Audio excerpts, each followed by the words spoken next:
Bonjour à toutes et à tous et bienvenue pour cette nouvelle vidéo de... Non, alors pas le feu là, hein, mais... j'avais préparé une vidéo sur la manipulation qui expliquait autour de 5 codes. Sauf que voilà, les événements sont ce qu'ils sont. Encore une fois de plus, il y a un joueur de couteau qui a opéré à Paris. Sauf que là, c'est assez intéressant. Intéressant dans le sens où comment ça a évolué en matière d'information, en matière de rendu compte, en matière de commentaires. Vous le savez, aux États-Unis, j'ai 6 heures de décalage. Donc quand j'ai eu l'information, etc., j'ai pu suivre un peu l'information au moment où, chez vous, vous étiez parti vous coucher. Alors au départ, certains médias ont commencé en effet en disant un individu, voilà, anonyme. Et puis, très rapidement, TF1, LCI, France Télévisions, France Inter, Europe 1, BFM, CNews, ont été devant le fait accompli que sur les réseaux sociaux, tout d'un coup, des informations commencent à apparaître. Et que finalement, ces fameux médias qui jonglent en fait souvent sur le fait que oui, mais enfin les réseaux sociaux, parfois ils disent des conneries, donc nous on préfère vous donner de l'information vérifiée. Bon, sauf que là l'information elle est vérifiée. Le nom circule. Mais le nom a circulé, l'identité a circulé, tout de suite évidemment, pas mal de gens sur les réseaux sociaux, pas mal de gens sur les commentaires, ont commencé à dire oui, regardez les petits fachos, c'est un Français. Et il s'appelle Armand. Bon, je passe sur le nom de famille, parce que le nom de famille, là, désolé les gars, mais c'est pas un Français. Et on apprend qu'en effet, c'est un Français qui est né en France, de parents iraniens. Mais alors là, c'est là que ça va commencer à se gâter. Ça va se gâter parce que les informations vont aller très très vite. À tel point que les médias vont être obligés d'en parler, vont être obligés de le dire. Et au moment où je vous parle, on sent bien la gêne de certains médias plutôt qui ont une fâcheuse tendance en ce moment à chanter que la moindre manif, la moindre marche, la moindre contestation, le moindre commentaire sur le fait qu'il y a bien un problème en France avec une certaine catégorie d'individus, etc. Ah, extrême droite, facho.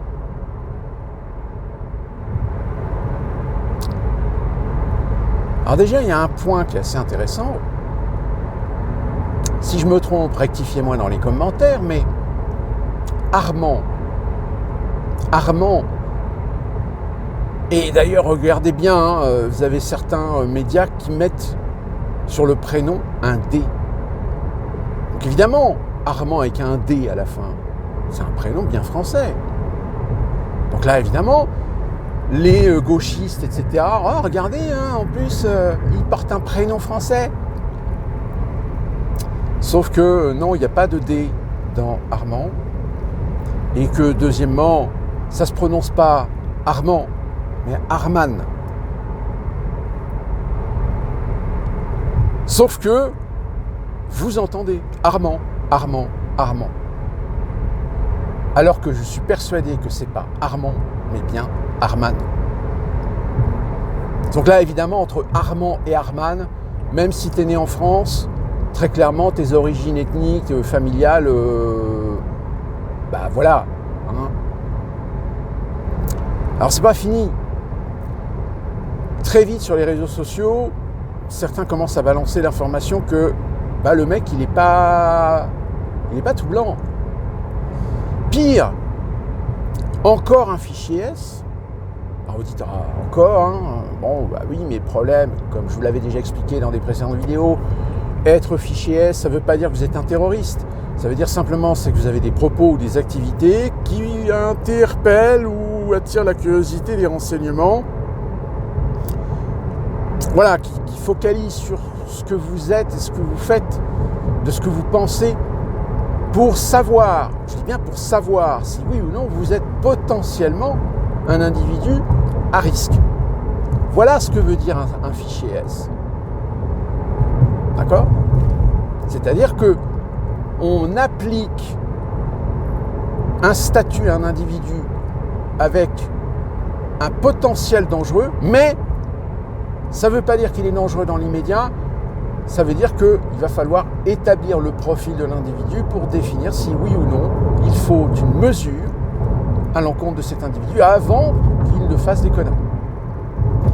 Sauf que le problème, c'est que le nombre d'individus fichiers S, très clairement aujourd'hui, l'administration française, les fonctionnaires n'ont pas les moyens de traiter tous les dossiers.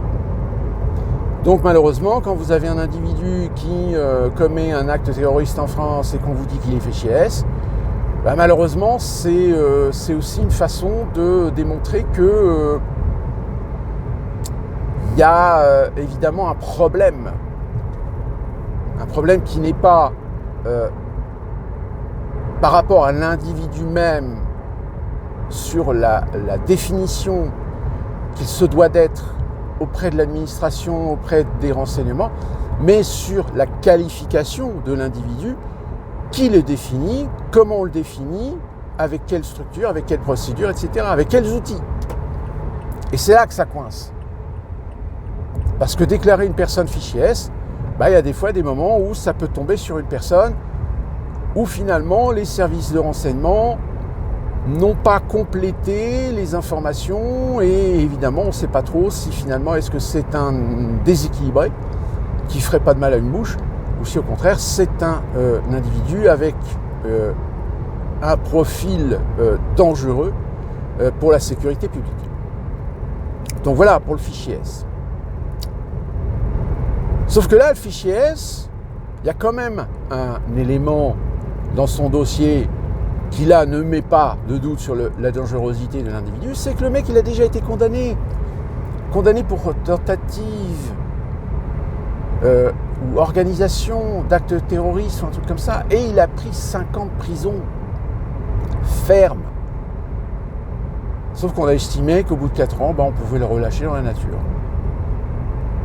Sauf qu'aujourd'hui, vous entendez des gens, oui, il a une réputation de personne instable et déséquilibrée. Mais d'où en France, on libère des gens où très clairement, je pense que dans son dossier, il est bien établi qu'il a été fait une étude psychologique pour définir que le mec, il n'est pas bien dans sa tête. D'où tu le libères ?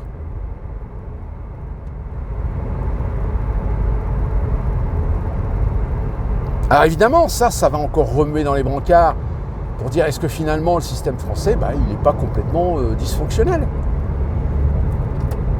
Et là, vous allez avoir Dupond-Moretti qui va ramener sa fraise en disant oui, mais vous savez, la justice, il y a des lois, donc il faut appliquer les lois, même si ça dérange l'extrême droite.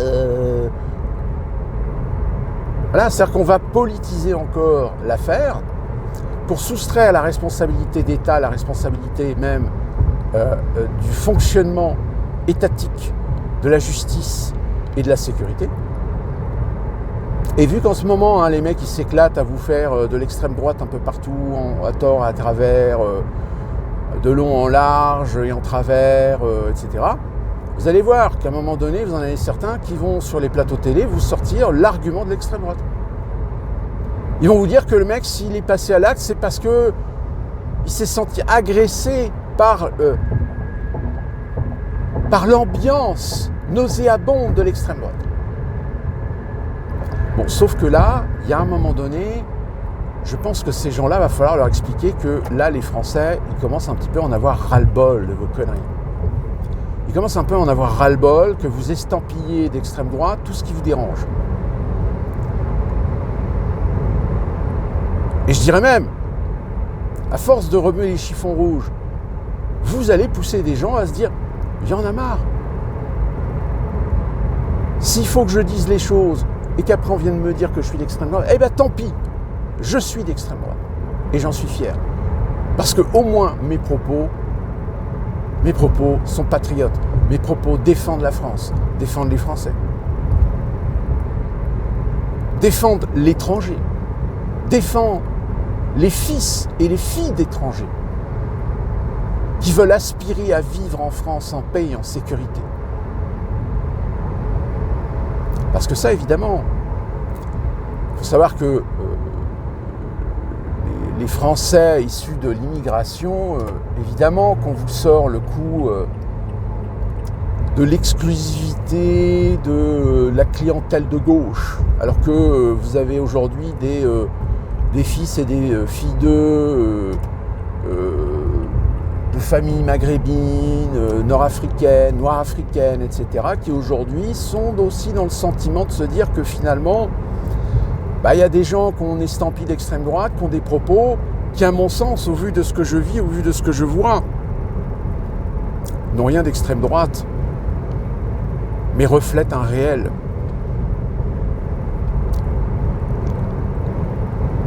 Donc là, on a encore une fois de plus un individu avec un profil qui démontre le dysfonctionnement total du système français. Et ça rejoint ce que je vous dis depuis plusieurs vidéos maintenant, depuis très longtemps, c'est que la France n'a plus les outils contre ces genres d'individus. Tout comme la France n'a plus d'outils contre la racaille, contre l'ensauvagement, contre la barbarie. Pourquoi ? Parce que les outils qui permettraient de lutter contre ces individus, tout de suite vous avez des corporatismes politiques, idéologiques, qui vont crier à l'extrême droite, qui vont crier à la dictature, au néonazisme. Sauf qu'aujourd'hui, LFI par exemple, là on a Mélenchon qui essaie de sauver les meubles, en disant que oui, tout compte fait, la NUPES, ça y est, c'est fini, parce qu'il a compris que de toute façon, les socialos, les radicaux de gauche, les écologistes, ils ont l'intention de présenter des listes indépendantes et pas sous étiquette NUPES. Ce qui va leur faire drôle aux LFI, parce que je pense qu'à mon avis, s'ils ont l'intention de présenter les listes aux européennes, ils risquent de se prendre une grosse claque, parce que là, de toute façon, ils sont morts. Alors s'il y en a parmi vous qui regardez cette vidéo, qui est plutôt de gauche, voire préférant les insoumis, je suis désolé, mais retombez les pieds sur terre. Il y a un moment donné où, même si vous avez le vertueux de la pensée humaniste de gauche, il y a un moment donné où vous avez d'éléments sociétaux, économiques, qui vont complètement à l'encontre de vos idées, qui génèrent et qui ont des conséquences que vos idées ne vont pas pouvoir résoudre. Qu'il va falloir à un moment donné trancher. Et trancher avec un parti pris, avec quelque chose de partial, qui va forcément déplaire aux uns. La deuxième chose, c'est que, encore une fois de plus, cet événement démontre un conflit civilisationnel. Aujourd'hui, vous pouvez être issu de l'immigration, vous pouvez être étranger, vous pouvez être français, vos parents peuvent être nés en France, mais culturellement, si vous n'êtes pas républicain, si vous n'êtes pas un citoyen qui respecte les valeurs de la République, les valeurs de l'équité, les valeurs des droits de l'homme, les valeurs des droits fondamentaux, la valeur de l'égalité homme-femme, voire même si vous mettez votre religion et le Coran au-dessus des lois de la République. Alors je répète, vous êtes français, oui, bien sûr, sur 2, 3, 4 générations, 10 générations si vous voulez. Mais si culturellement, vous avez des attitudes, vous avez des comportements, vous avez des pensées, voire même répugner votre nationalité française pour adopter la nationalité ou adopter la culture de vos origines, excusez-moi du peu, mais vous avez rien à foutre en France. D'ailleurs, il y en a certains qui, soit, je sais pas, par pression familiale ou un truc comme ça, il y a des possibilités à un moment donné que les parents lèguent leur nationalité à leur gamin. Le gamin a par défaut la nationalité française du fait d'être né sur le sol français, mais vous avez parfois des parents qui font en sorte de pousser ou de faire en sorte que leur gamin ait la nationalité, leur nationalité d'origine. Vous savez, ça c'est possible. Hein. Je peux vous donner un exemple très flagrant. Ma femme est américaine, elle est née à Détroit, près de Détroit, donc elle est américaine. Sauf qu'elle est née d'une mère française. Et sa mère l'a déposée au code civil français, au consulat du Michigan. Et de fait, elle a la nationalité française. Elle n'a jamais vécu en France. Elle parle un peu le français. Elle n'a pas la mentalité, elle n'a pas la culture, elle n'a pas l'esprit français. Mais pourtant, elle a la nationalité française. Vous voyez, avoir une nationalité, être citoyen ou avoir la citoyenneté d'un pays, ça ne veut pas dire forcément que vous êtes de cœur et d'âme de ce pays. Sauf qu'évidemment, on joue un petit peu de sémantique par rapport à ça.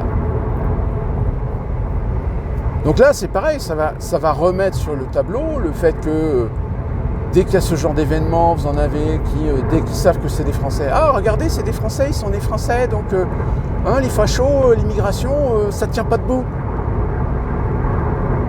Mais t'es con, quoi. Ça fait des années qu'on te parle du fait que tu peux être né français, mais pas avoir l'esprit français. Ne pas avoir emprunt la culture française.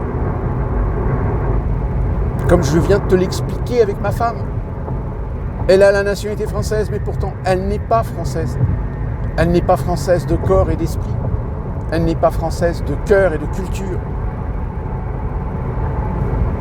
Donc, admettez qu'en France, vous avez des jeunes gens, vous avez des adultes qui sont issus de l'immigration, qui ont la nationalité française par le sol ou par le sang, par le droit civique, mais parce qu'ils ont évolué dans des milieux culturels spécifiques et communautaires, eh bien, ils n'ont pas acquis la culture et l'esprit français. Parfois même, ils parlent très mal français. Parfois même, bien sûr, le problème, on se parle souvent, oui, mais à l'école, on leur enseigne l'histoire de France, alors qu'ils ont des origines que... Mais si vous voulez qu'ils apprennent l'histoire de leur pays d'origine, eh bien qu'ils aillent dans leur pays d'origine. Les mecs, les gens, ils sont en France. Tu vas enseigner quoi? Tu vas faire des classes spéciales? Alors des classes pour les Français, on va enseigner l'histoire de France. On va faire des classes pour des Français d'origine maghrébine, on va leur enseigner l'histoire de leur pays, de leurs racines, de leurs parents. Des Noirs africains qui sont français, on va faire des classes spéciales pour leur enseigner l'histoire de France, du Congo, du Sénégal, de la Côte d'Ivoire. Non mais...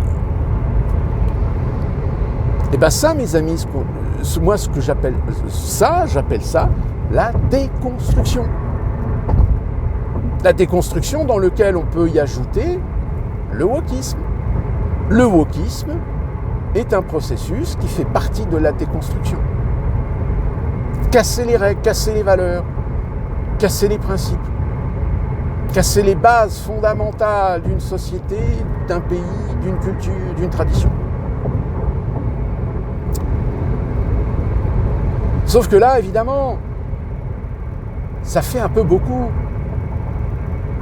Et d'ailleurs, j'ai envie de répondre à tous les gauchistes qui, dans les manifs, crient que la police tue, que l'extrême droite tue, que le fascisme tue.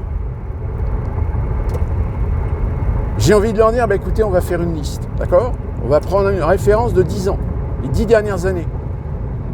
Ces 10 dernières années, combien de gens sont morts sous les coups d'individus, ces individus faisant cela en quel nom? Quelle est l'origine? Quelle est l'origine ethnique de ceux qui ont commis les meurtres? Ah, là ça coince. Alors oui, sur des plateaux, il y en a certains qui vont faire des listes, qui vont sortir des faits divers en disant voilà, tel individu a agressé des jeunes issus de l'immigration à la sortie d'un bar. C'est un jeune issu, ce sont des jeunes issus de groupuscules d'extrême droite. Tel jour, telle année, il y a eu également un petit groupuscule d'extrême droite qui ont fait une descente pour faire des ratonnades, etc. Oui, bien sûr. Mais encore une fois, si vous voulez qu'on s'amuse à faire de l'outil de comparaison, on va prendre tous les faits divers où on a estimé la responsabilité à des gens d'extrême droite, néo-nazis, etc. Et de l'autre, on va mettre tous les actes, agressions, viols, meurtres commis par des individus, français ou étrangers, mais on va faire de la statistique ethnique. Ben non, c'est pas possible, en France, on n'a pas le droit. Ah, c'est con. Donc du coup, l'extrême droite, elle, qu'est-ce qu'elle fait ? Le fait qu'il n'y ait pas de statistiques ethniques, elle joue évidemment, comme vous jouez, vous, les gauchistes. C'est-à-dire que dès qu'il y a un événement qui a une relation avec l'immigration, qui a une relation avec les racailles, qui a une relation avec l'ensauvagement,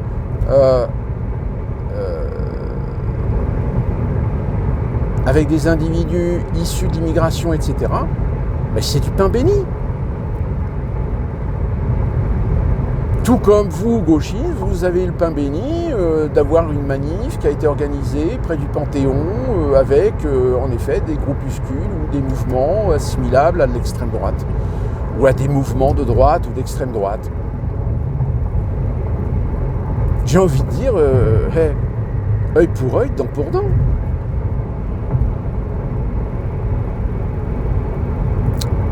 Sauf que, à votre avis, quelle est la proportion de Français qui, si demain on leur donnait la liberté du choix, sans contrainte, sans pression, et c'est pour ça d'ailleurs que quand ils parlent de faire un référendum sur l'immigration, etc., ils ne le feront jamais. C'est juste parce qu'ils essaient de caresser dans le sens du poil une partie de l'opinion française qui commence à en avoir un petit peu ras-le-bol de tous ces gens qui évidemment sont assimilables à l'immigration, même s'ils sont français, même s'ils sont nés en France. Mais comme je vous l'ai dit, c'est une question culturelle. Et la question culturelle, elle est intrinsèque à l'immigration. Et vous allez voir que dans les semaines à venir, on va vous faire des tas de reportages pour vous démontrer que l'immigration, c'est génial, que s'il n'y avait pas de l'immigration, qui ferait le ménage dans vos bureaux le matin ? Qui ferait des réparations, qui ferait des travaux, qui travaillerait dans le BTP, etc. Ouais, sauf que déjà, premièrement, je rappelle que moi j'ai une question que j'ai posée, on ne m'a toujours pas répondu. Comment en France on peut légalement faire travailler des sans-papiers ? Et là, vous avez sur les chantiers des Jeux Olympiques de 2024, vous avez des... Alors là, je leur donne tout à fait raison. Ils travaillent. Moi j'aimerais bien savoir combien ils sont payés aussi. Et comment les charges sont payées. Vous avez aujourd'hui des ouvriers du BTP qui travaillent sur les chantiers des Jeux Olympiques qui sont en train de faire grève parce qu'ils veulent des régularisations. Mais c'est quoi ce bordel ? Comment, sur des chantiers des Jeux Olympiques 2024, on emploie des gens qui sont irréguliers, qui n'ont pas de papier ? Et moi, je pose la question, et là, encore une fois de plus, vous voyez la manipulation, si on ne parle pas de salaire, combien ils sont payés, ces gens-là ? Est-ce qu'ils sont payés au taux normal ? Est-ce qu'ils sont payés selon la grille salariale applicable par les conventions collectives ? Ou est-ce qu'au contraire, parce que justement, ils n'ont pas de statut en France, finalement, on leur fait un salaire négocié selon des conventions Donc du coup, ils touchent que peut-être 5 ou 10% de moins que le SMIC. Moi, j'appelle ça de l'exploitation. Alors quand on exploite des gens pour des chantiers, pour un événement tel que les Jeux Olympiques, mais j'ai envie de dire à certains politiciens, j'ai envie de dire à Madame Hidalgo, mais cachez-vous sous la table. Ayez honte. Mais non. C'est du foutage de gueule organisé. Donc c'est malheureux à dire, mais à chaque fois qu'il y a ce genre d'événement, à chaque fois je dis c'est pas le premier, ce sera pas le dernier. Tant qu'on ne prendra pas le taureau par les cornes, tant qu'on n'ira pas dire d'aller se faire foutre tous ces gauchistes de plateau télé, de manifs à la moins de 2, et ben il y en aura un autre. Il y aura une autre tuerie, il y aura un autre fou du couteau. Et vu que les Jeux Olympiques, ils vont profiter du fait que la terreur, ils ont peur de l'attentat terroriste, donc on va mettre en place des outils de surveillance, on va mettre en place des outils de contrôle, on va mettre des zones de restriction. Vous avez vu, c'est-à-dire que les gens qui habitent dans ces zones-là, j'ai envie de vous dire, pendant les Jeux Olympiques, partez en vacances, parce que ça va être impossible. Vous imaginez que quand vous allez inviter des gens, vous habitez dans une de ces zones, si vous voulez inviter des gens, si votre mère veut venir vous voir, etc., voir votre petit-fils, il va falloir faire une déclaration en préfecture. Et vous, il va falloir que vous ayez un QR code. Un QR code pour rentrer chez vous.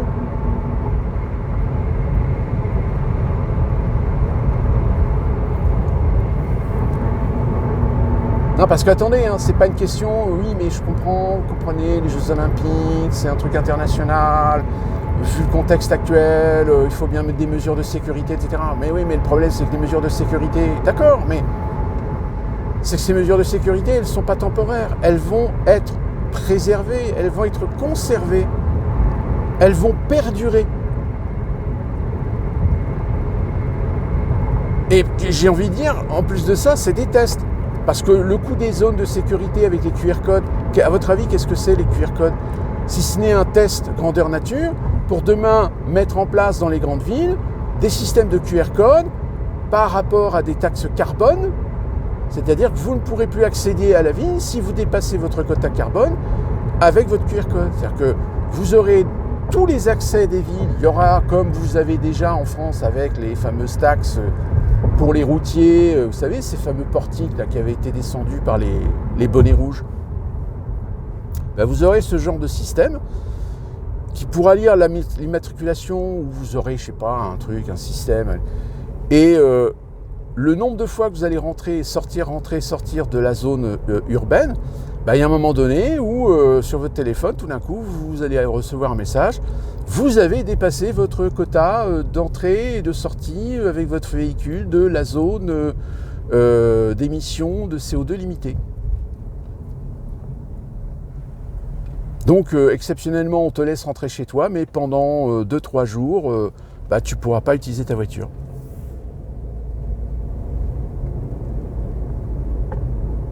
Donc oui, ce qui se met en place pendant les Jeux Olympiques, c'est des tests. C'est des tests, pour voir quelle technologie fonctionne, 2, voir comment le public accepte de se faire contrôler, accepte d'être identifié, accepte d'être surveillé, accepte d'être identifié par des systèmes de détection ou de comment on appelle ça, facial, d'identification faciale. Je vous le dis, ça, ce n'est que le début et ça va finir au puçage. Au puçage des individus, au fichage des individus. C'est-à-dire que je vous ai déjà fait une vidéo avec la carte d'identité numérique, le porte-monnaie numérique, etc. Non, mais ça rentre dans ce domaine-là. Mais La question est, oui, mais tous ces systèmes-là, une fois que ça sera mis en place, est-ce que ça va éviter que des mecs, comme ce qui s'est passé hier, jouent du couteau pour tuer des gens?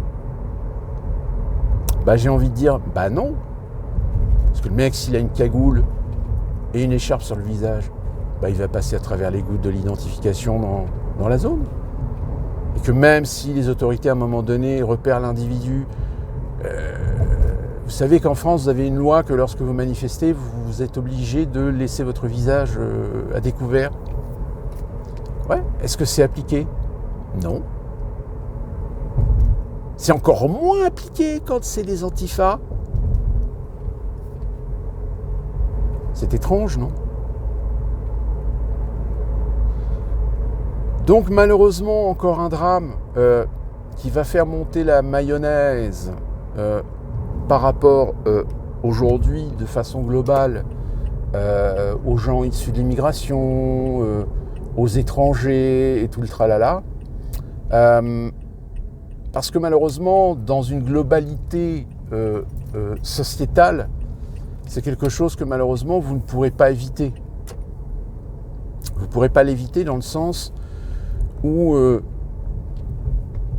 même si, quand vous êtes intelligent, même si vous avez un peu de recul, etc., vous allez comprendre qu'il ne faut pas mettre tout le monde dans le même panier, qu'il faut éviter les amalgames, etc. Sauf que vous avez une proportion de gens qui ne vont pas faire l'effort de ça.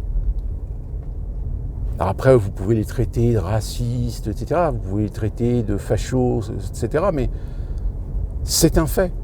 C'est un fait que aujourd'hui, et ça je l'avais déjà dit dans une précédente vidéo, ma crainte, c'est que tous les Français ou même les étrangers issus du Maghreb, issus de l'Afrique noire, etc., aujourd'hui, je comprends qu'ils ont peur. Ils ont peur parce que la connerie des uns de leur communauté va porter préjudice à leur communauté et à leur propre sécurité. C'est que malheureusement, ils risquent parfois de croiser des gens qui vont vouloir en découdre. Et parce que tu as un teint un peu basané, parce que tu as la couleur noire, parce que tu portes des Nike, ou tu te balades en survêtement, ou parce que tu es avec une capuche, avec une écharpe sur le visage, avec ta petite pochette sur le côté, et tu vas être amalgamé comme étant le profil type de la petite racaille. Après, le reste, la suite, vous le connaissez. Ça va être le crime de lèse-majesté, ça va être le dérapage, ça va être le fait divers sur lequel toute la gauche va se reposer pour relancer sa sémantique contre l'extrême droite. Non, la menace, ce n'est pas l'islam, la menace, ce ne sont pas les musulmans, c'est l'extrême droite, c'est la peste brune, etc. Parce que c'est ça qu'ils essaient de vous vendre actuellement. C'est de vous faire oublier la problématique de la communauté musulmane vis-à-vis de la société, de la civilisation, de la culture française, pour vous focaliser sur le fait que le problème aujourd'hui, c'est qu'il y a des gens qui pensent mal. Et du fait qu'il y a des gens qui pensent mal, ce qui serait bien, c'est que ces gens-là, il faut les identifier, il faut les arrêter et les envoyer dans des camps.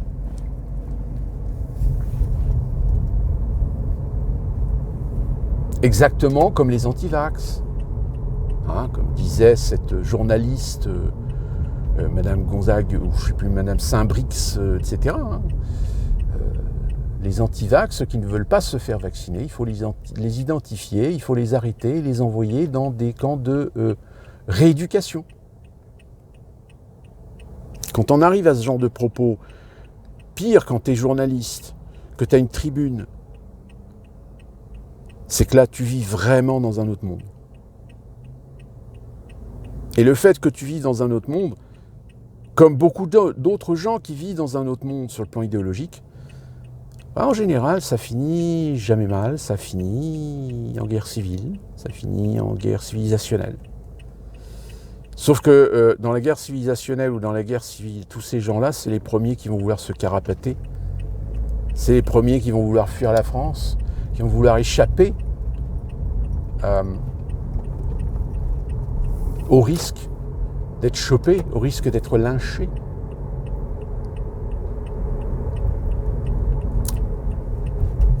Suivons un peu les événements, mais je vous le dis, encore une fois de plus, on va entendre des discours qui vont essayer de sauver les meubles, de doctrine, surtout ne pensez pas ça, pensez ça, si vous pensez le contraire, honte à vous, on vous traitera d'extrême droite, on vous traitera de facho, on vous arrêtera, on vous mettra en prison. Juste parce que vous avez pensé que peut-être il y a un problème avec un certain nombre d'individus qui ont des origines ethniques étrangères, même avec un bout de papier qui dit qu'ils sont français. D'ici là qu'on se retrouve pour une prochaine vidéo, soyez prudents, bon courage et portez-vous bien.